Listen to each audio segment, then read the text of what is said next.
everyone, and welcome to A Bit of Business. On behalf of learmedia.tv and the British and Irish Trading Alliance, welcome to the show. My name is John FitzGerald, and I'm your host for the broadcast. A Bit of Business is focused on bringing together interesting people and interesting topics for the BITA community across Ireland, the UK, and of course, further afield. And I'm delighted to welcome you to the first edition of our show today. It promises to be an exciting 20 minutes or so. So before we move to our first guest, there's 3 points I wanted to mention. The first, the new BITA website is fully up and running and operational. So I would strongly recommend that you take a look. Please do go to bita.ie and explore a little bit for yourselves. While you're there, 2 other things to look at. One, go to the magazine section and click on the latest edition of Networks magazine. It is chock full of interesting articles which are bound to be of interest to many of you out there. In addition, while you're there, and the third point to mention, please do visit page 14 of the Christmas edition of Networks, and you will find a terrific little article about the BITA expansion plans, which are happening as we speak. So it's going to be an exciting 2021 for the organization. Now, our first guest today is no stranger to everybody across the BITA community. It is Paul Whitnell, the founder of the organization.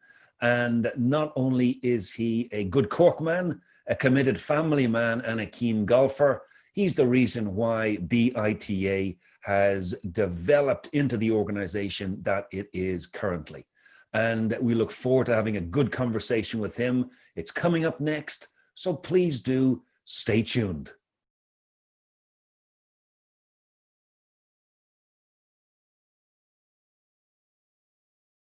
And we are back. So let's kick off with Paul Whitnell, the president and founder of the British and Irish Trading Alliance. Paul, thanks for joining us today. You're welcome, John. Good to see you. Likewise, likewise. Look, Paul, let's start with a look back at the history of BITA years ago, and in a moment of, what would I call it, sheer madness or sublime inspiration, you decided to walk away from a perfectly good job and set up BITA. Can you give us an insight into your thinking back then and why you actually did it? Well, the vision, I suppose, came from we had a massive crash in Ireland in 2008 and 9, 10, as you might remember.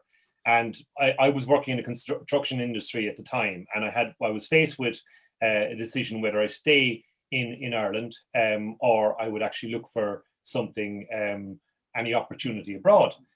So the obvious place for me to look at was the nearest place, and that was the Ryanair 75-pound flight into Gatwick Airport. And I literally landed, and it was a case of, do I turn right? Do I turn left?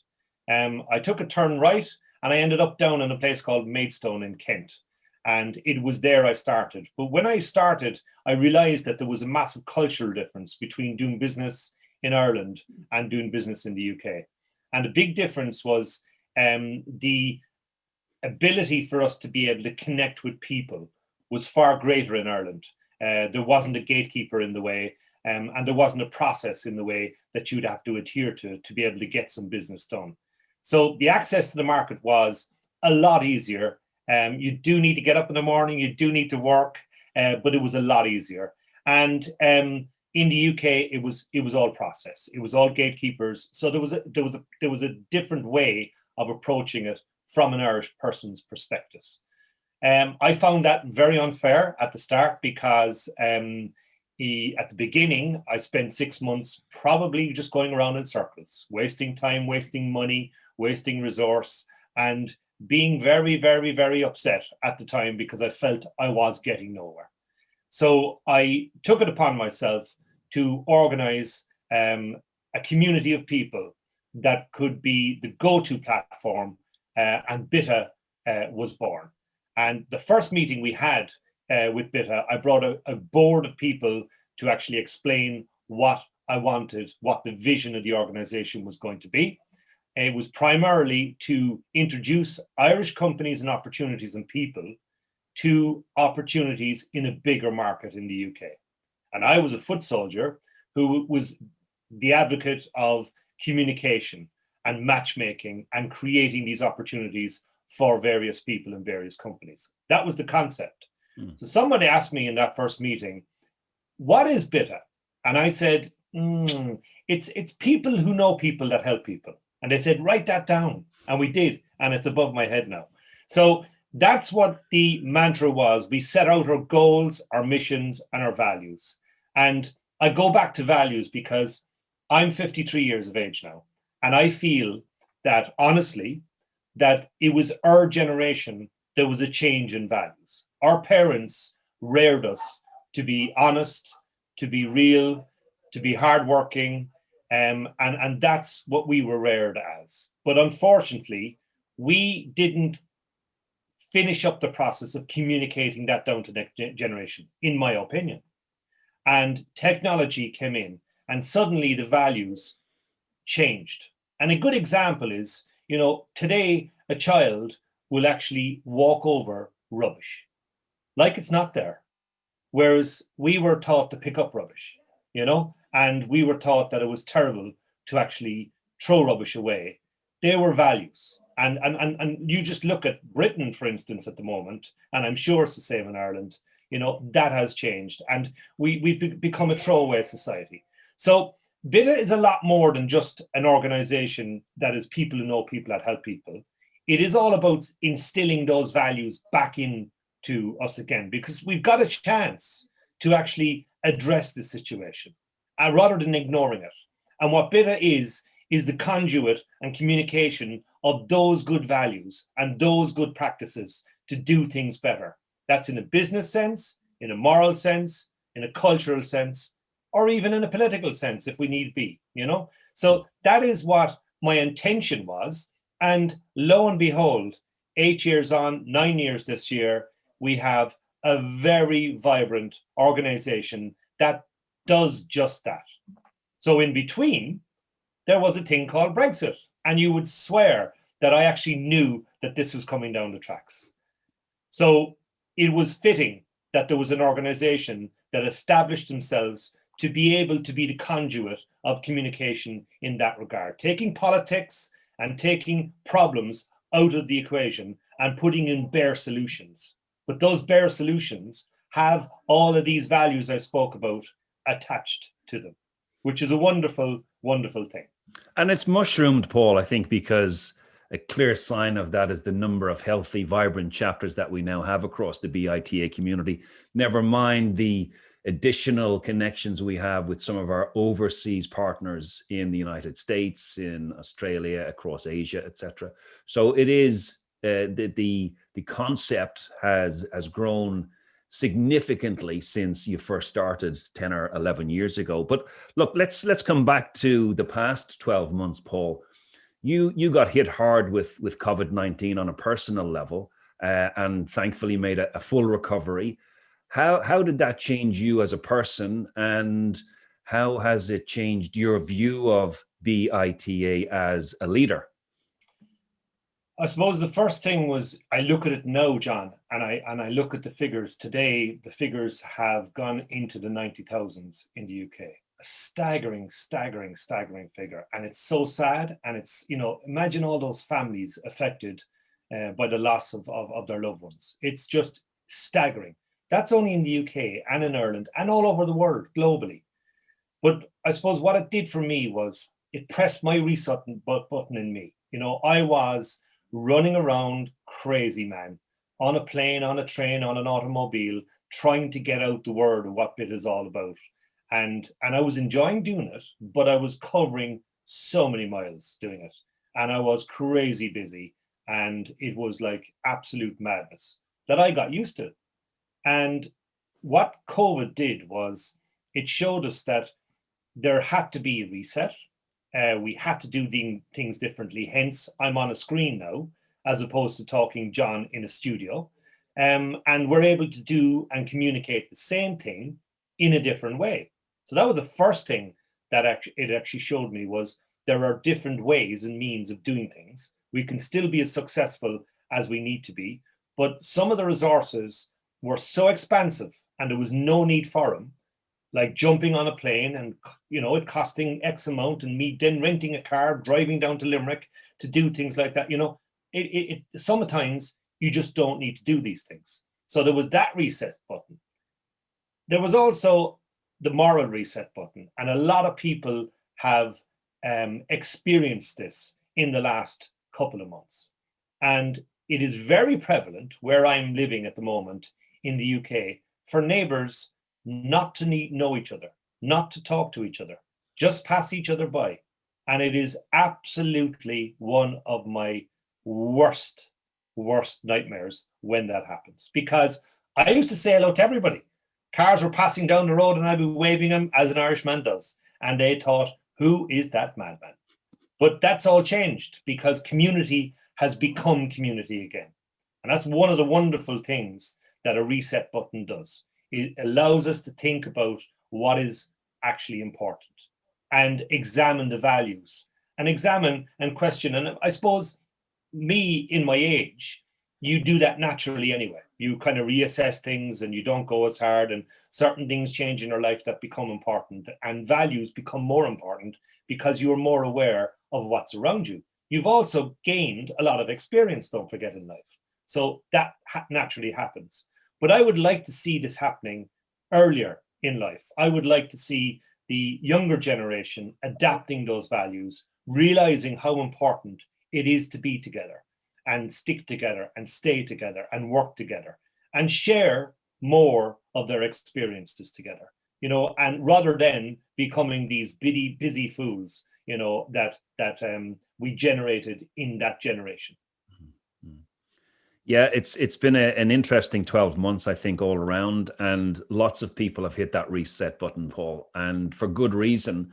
But it's also given us an opportunity to appreciate some of the technology, because you and I are talking from our home studios today, and you can talk to Cork at 12 o'clock and Isle of Man at 1 o'clock, or Boston at 3 o'clock this afternoon from the comfort of your own home. So that technology has become the glue to sort of hold some organizations together and connect people, which is very, very encouraging and very helpful, I think.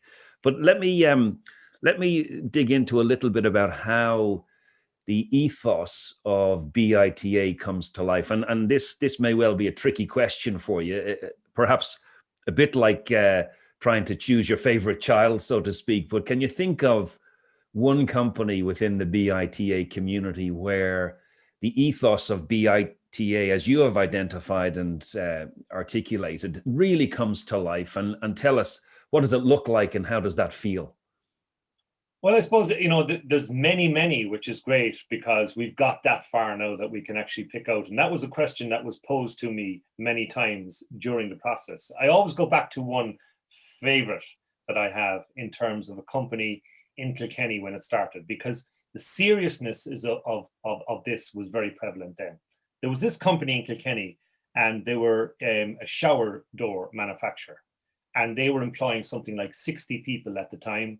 And they were faced with closure. They were faced because the market had left them.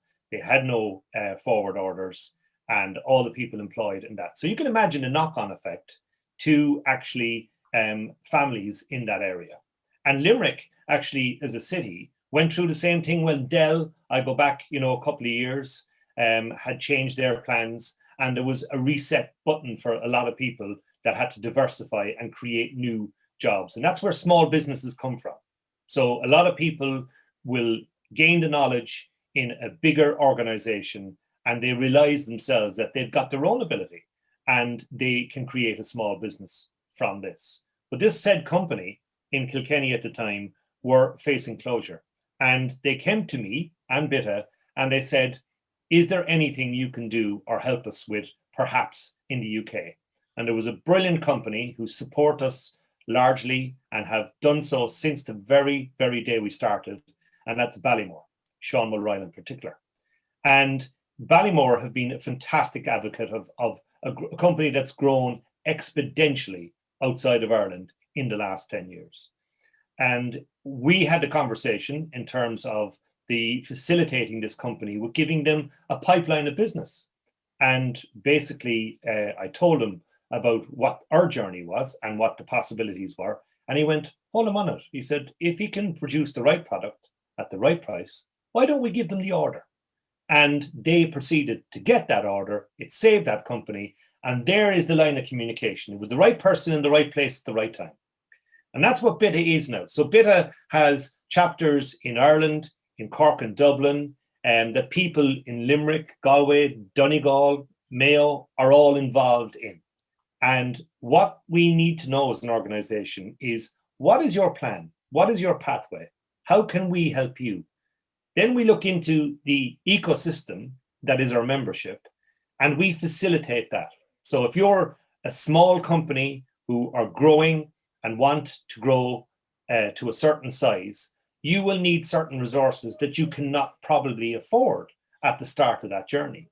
But what we can do is, as an organization, we can facilitate and help you have some of these resources at a very, very affordable cost.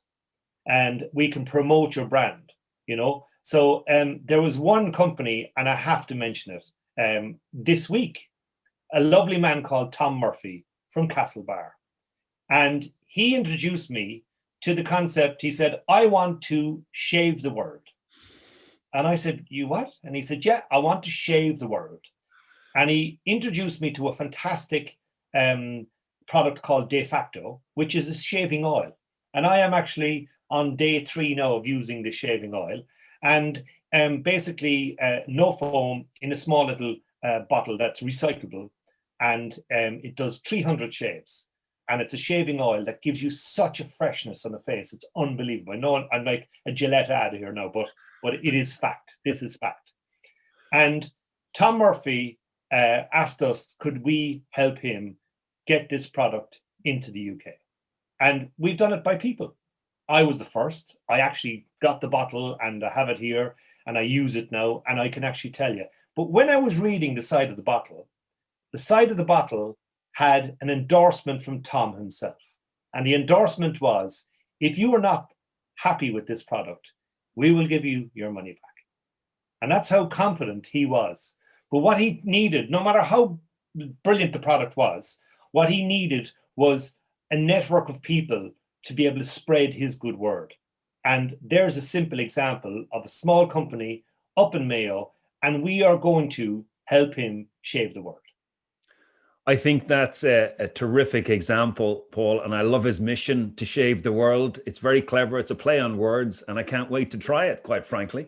Well, I did send you a bottle, John, so it's on the way. Great. And hopefully I'll look just as fresh as you do. And tie that in, and folks listening, Paul is currently wearing his leadership stripes on his sleeve, I guess, and doing a BITA boot camp Monday, Wednesday, and Friday at 8 o'clock in the morning, which you can tune into, by the way. Just go to the BITA website and you'll find a link. And he's losing weight, he's getting fit, he's staying healthy, and I think it's showing. Paul, how do you feel? Well, the first week it was horrendous. I actually thought that I was actually, going to keel over. The reason I done this is, right now mental health is a serious situation that needs addressing, and it's going to be one of the fallouts of COVID. So the mental health isn't, it's a word that everybody banters around, but what is it? And we need to drill down into the various areas where you can receive and get help for this. But I, for one, have been a guy that was used to being out and about meeting people, and I seriously miss people. I really, really do. I miss meeting new people, and I miss meeting my old friends and all that kind of stuff. And I can't even play golf at the moment, and I love my game of golf. So that is having an effect on someone who is probably a very happy-go-lucky guy. And, it is really, really affecting me. So I decided that, I'm going to start January with a bit of positivity. And with something that I can structure in terms of understanding my why, creating new goals, creating momentum. So it's not about losing weight. The actual facts are that when you do things like, give up the drink for January and go on a dry January, you will lose weight. So I haven't changed massive diets, but what I have is I've educated myself in terms of juicing. I drink lemon and lime, or lemon and water rather, every morning instead of a cup of tea. I still have my cup of tea, but instead of a cup of tea. And it's all those little things together collectively become a very useful tool to get yourself right. And then you can take on the challenges of your everyday day after. But it's almost about setting those goals, understanding your why. So it's a lot more than losing weight. And it was just, so what I decided to do was, I will do this, and then people can follow what I'm doing and benefit from that, because there is no cost. It's just come online, enjoy the crack. There is a bit of banter on it. And we have the racing driver, Michael Crees, British touring car, which I'm sure will be on the show at a later stage, as one of my little guinea pigs that are doing it with me. And it is so much fun. Elite athletes in action, I would say. There we go. Well, I wouldn't call myself one of them, but anyway. You're getting there. You're getting there. Looking forward, Paul, and let's look into the crystal ball and go forward to, I don't know, January 2025. What would you like BITA to look like and feel like then? I would like the next generation to adapt the legacy of BITA. That is the most important thing. It's understanding the values that we have created and the importance of creating that as a legacy. There's no point in putting a plaster over something for a term.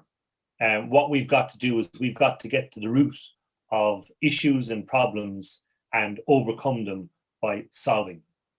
So in terms of, there's a great saying, we have a plastic campaign, for instance, that we are reducing plastic. And the reason we're doing that is we cannot recycle our way out of this. And that's a fact. So stopping use is the only way we can save the environment. Stopping use. And we haven't got long. Now think of those words, that is so prevalent. We do not have long. So if we don't react to certain things and do certain things, we have not got long. And if this COVID-19 has shown us anything, is that is what we must do. When people were asked to stay home, stay home. That was the only way of improving the situation currently. So from a BITA perspective, in 5 years' time, I would like to see the values that I am very passionate about, as you can see, being adapted by a lot more people, and people understanding how they can actually play a part in BITA and become part of our community. Whether you're a business person, whether you're an individual, whether you're an organization, you can be part, because collaboration, strength, and togetherness is what this is all about. And I had a meeting this morning with a guy on a building site, and I told him about all the stuff that BITA could do. And he said to me, what's the catch? There's the problem. People do not trust. So in 5 years' time, if you ask me, I want people to understand the trust, the integrity, the passion, and the belief in working together, doing this together, and we can make the world a better world. Terrific. And that campaign you were talking about, the plastic pollution campaign, just for folks watching, this is the Be Plastic Aware campaign that Paul, you and I are part of the BITA Global Forum, and this is a rallying cry to do something about plastic pollution across the globe. And small actions that you can do every single day, recycling or at least cutting down on your use of single-use plastics, can really make a difference. And it starts small, and it starts with each one of us. Paul, last question for you. And we have a new president in the United States, President Joe Biden. He's a good Ballina man, I believe, and got strong roots to Ireland. Is there any chance in hell you think that we could get him on the show? Do you know what? You never say never, because if you just look at the BITA website, I had an amazing time in terms of meeting the Queen and discussing what BITA is all about.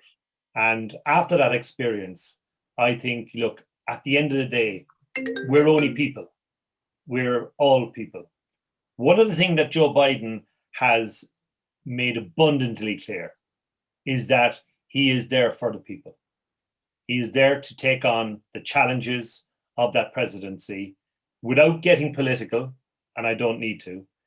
He is a breath of fresh air that America needs right now, the world needs right now, and never discount Joe Biden being on this program.